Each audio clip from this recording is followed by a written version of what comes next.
രാഷ്ട്രീയത്തിലെ നിർണായകമായ 3 വിഷയങ്ങളിൽ കേന്ദ്ര സംസ്ഥാന സർക്കാരുകളെ കടന്നാക്രമിച്ചുകൊണ്ട് AICC general secretary KC Venugopal MP നടത്തിയ പ്രതികരണം രാഷ്ട്രീയ കേരളത്തിൽ വലിയ ചർച്ചകൾക്ക് വഴിതുറന്നിരിക്കുകയാണ്.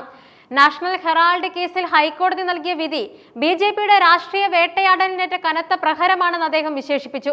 അതോടൊപ്പം തന്നെ കേരളത്തിലെ തിരഞ്ഞെടുപ്പ് തോൽവിയെ തുടർന്ന് CPM സ്വീകരിക്കുന്ന നിലപാടുകളെയും ശബരിമലയിലെ സ്വർണ്ണക്കവർച്ചാ വിവാദത്തെയും അദ്ദേഹം നിശിതമായി വിമർശിച്ചു.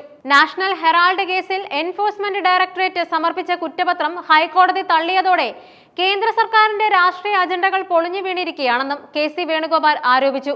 കോടതിയുടെ വരാന്തയിൽ പോലും നിലനിൽപ്പില്ലാത്ത വെറും കെട്ടുകഥകളാണ് ഈ കേസിലൂടെ BJP പ്രചരിപ്പിച്ചതെന്ന് അദ്ദേഹം പറഞ്ഞു. 2016 മോദി സർക്കാർ അധികാരമേറ്റപ്പോൾ CBI ഈ കേസിനെ കുറിച്ച് വിശദമായ അന്വേഷണം നടത്തിയിരുന്നു. അന്നൊരു തരത്തിലുള്ള അഴിമതിയും കണ്ടെത്താൻ കഴിയാത്തതിനെ തുടർന്ന് അവസാനിപ്പിച്ച കേസാണിത്. എന്നാൽ 2021 രാഷ്ട്രീയ പകപോക്കലിന്റെ ഭാഗമായി ഈ കേസ് വീണ്ടും പൊടിതട്ടിയെടുക്കുകയായിരുന്നു. കോൺഗ്രസ് പ്രസ്ഥാനത്തിന്റെ നട്ടലൊടിക്കാനും ഗാന്ധി കുടുംബത്തെ അപകീർത്തിപ്പെടുത്താനും ലക്ഷ്യമിട്ടാണ് ED ഈ കേസുമായി മുന്നോട്ട് പോയത്. രാഹുൽ ഗാന്ധിയെ 55 മണിക്കൂറിലധികം ചോദ്യം ചെയ്തതും സോണിയാഗാന്ധിയെയും പാർട്ടി അധ്യക്ഷൻ മല്ലികാർജുൻ ഖാർഗെയും സമാന രീതിയിൽ പീഡിപ്പിച്ചതും ജനാധിപത്യ സംവിധാനത്തിലെ കറുത്ത അധ്യായങ്ങളാണെന്ന് വേണുഗോപാൽ ചൂണ്ടിക്കാട്ടി.